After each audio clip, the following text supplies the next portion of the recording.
GLK 350, man. Show y'all how to replace this key real quick. Let the key out. See this? So that piece here, with the key, you'll move that back this way. And it'll allow you to take this whole piece out. But you don't have to stick like your fingernail or something right here to pull it back. All right, now look, literally, with the key, sticking the key in there, moving it over. If I had a stand, I would do it, but I'm in here at Walmart and the key has just been acting up so bad that I almost wasn't able to get in it today. All right, we got our fresh batteries in. Let's see what we got. Okay, it's working like it's supposed to.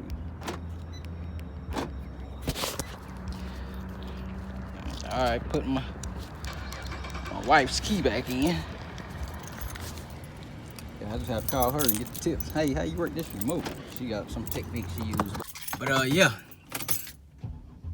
Steve Davis with Steve's Chevy Shop, working out a Walmart parking lot. Show y'all how to replace that key. Hopefully y'all were able to get it done. I know it's pretty simple. It can be done in less than 2 minutes. Yeah, everybody have a nice, beautiful day. Thanks for watching.